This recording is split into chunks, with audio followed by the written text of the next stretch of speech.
Bienvenue, traileuses, trailers, runneuses, runners, dans ce nouvel épisode du 5 km à l'Ultra Trail, podcast qui partage des conseils pour que vous puissiez courir et atteindre vos objectifs personnels dans la course à pied.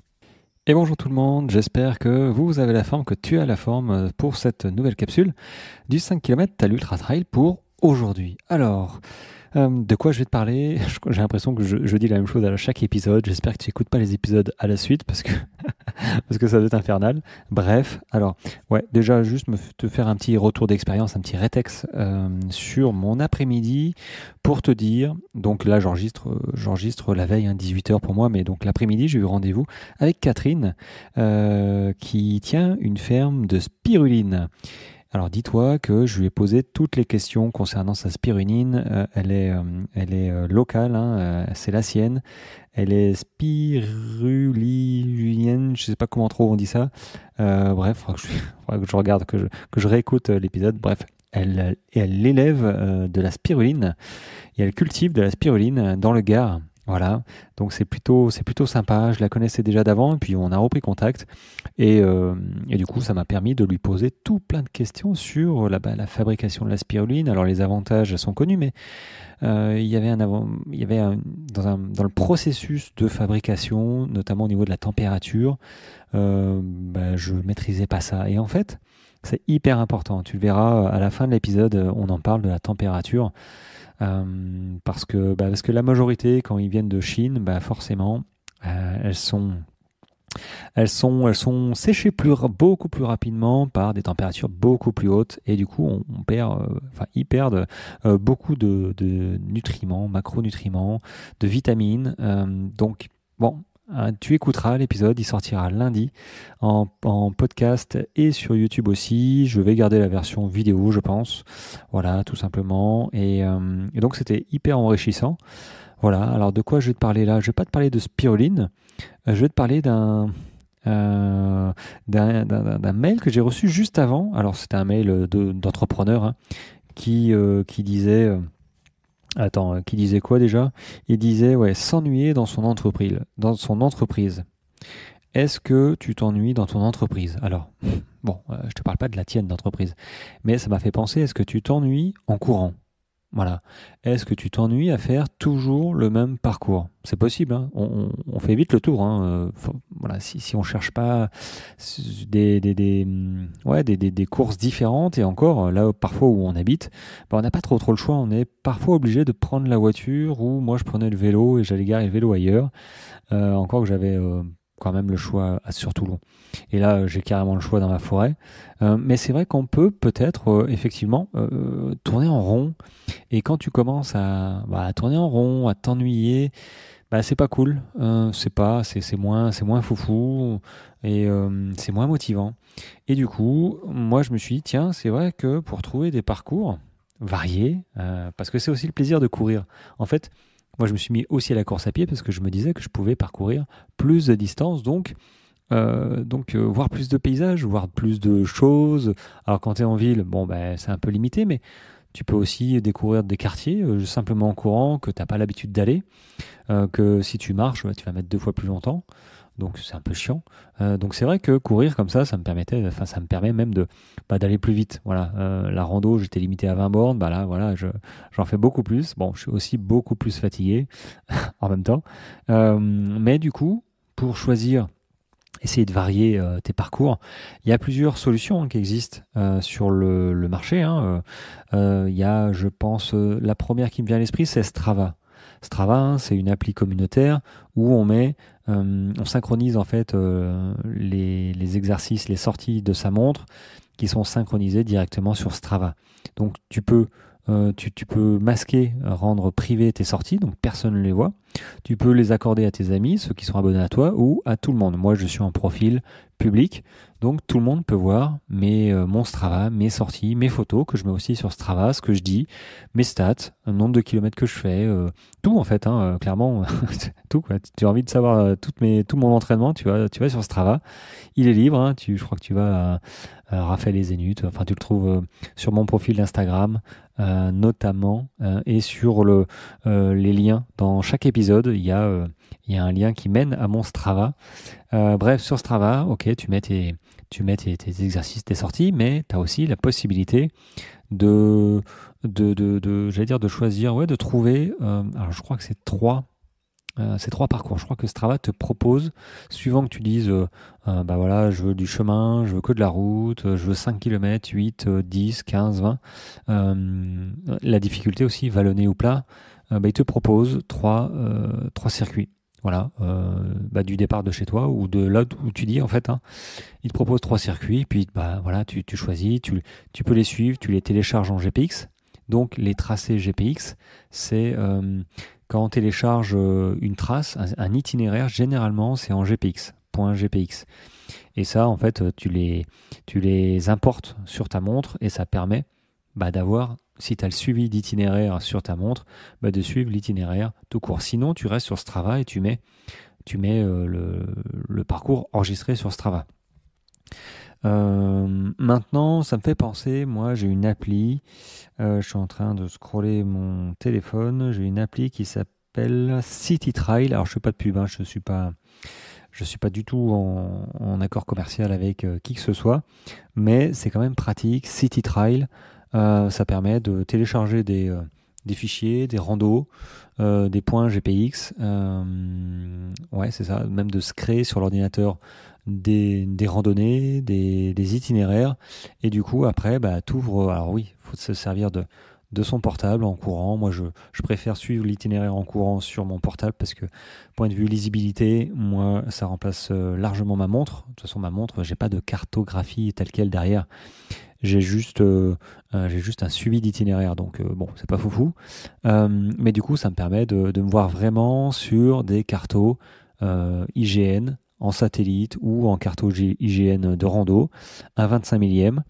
Et puis je me déplace dessus, donc on voit. Et puis il y a aussi moyen de mettre du coup l'itinéraire dessus. Donc ça c'est quand même chouette de tracer son parcours avant et de le suivre une fois que tu y es.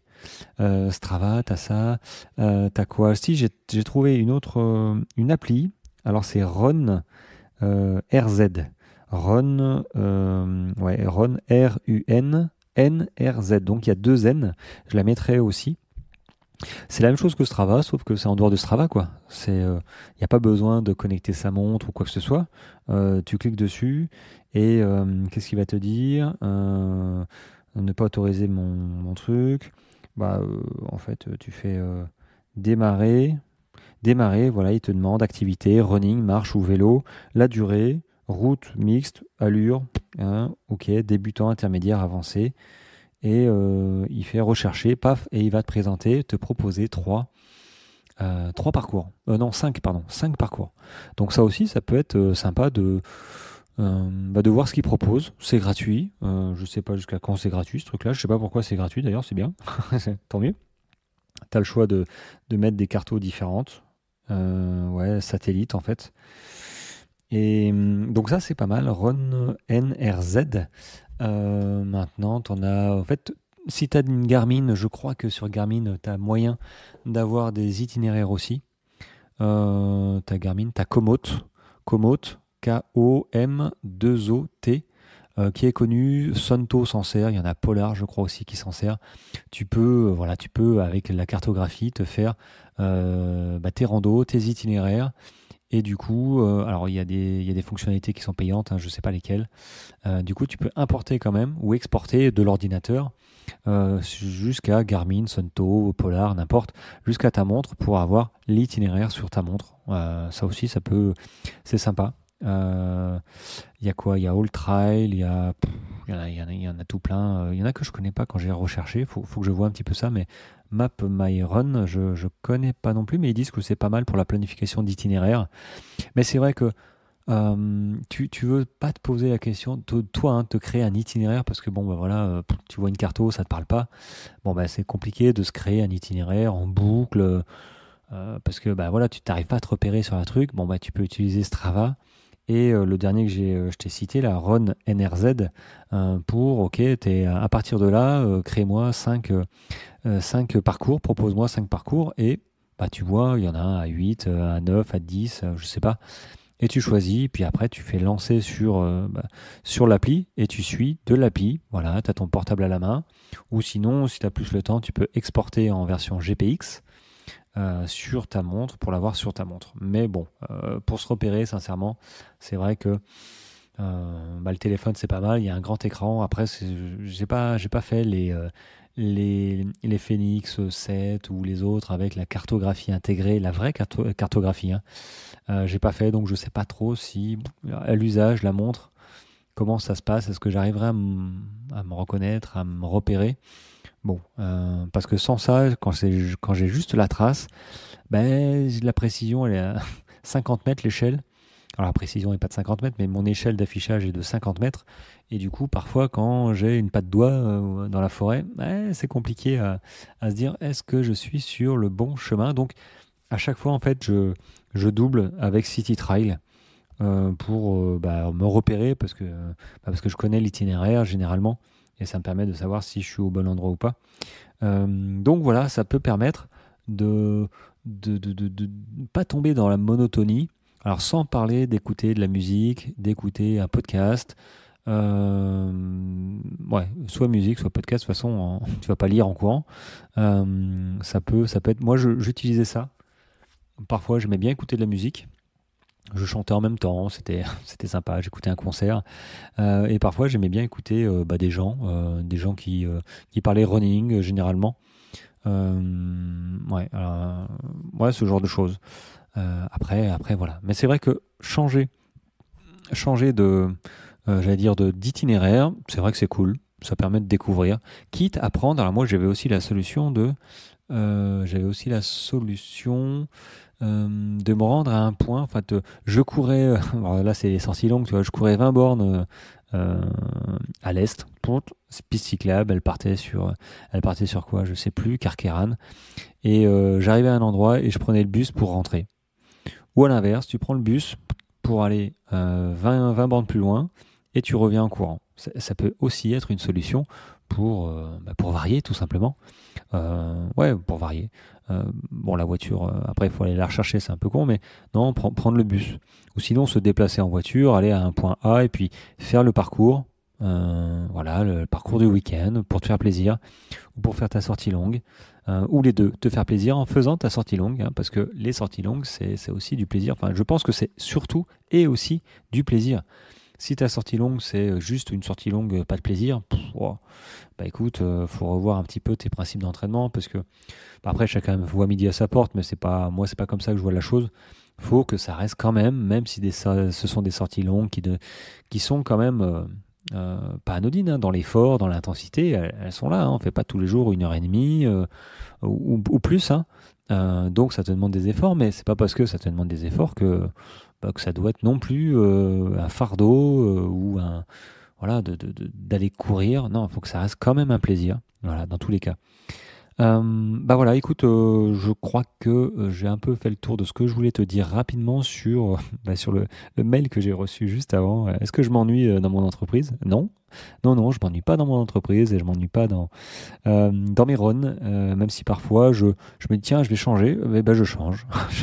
Et parfois je change en cours de route en me disant ah tiens, c'est quoi ce chemin? Hop, et j'y vais. Et je suis parti sur la galère parce que parfois ça m'emmène dans des chemins un petit peu trop longs ou un petit peu trop touffus. Je termine dans les ronces. Voilà, c'est la misère. Tu rentres, parfois je rentre, je suis en sang, les jambes en sang. Ma femme qui me dit mais attends, qu'est-ce qui t'est arrivé?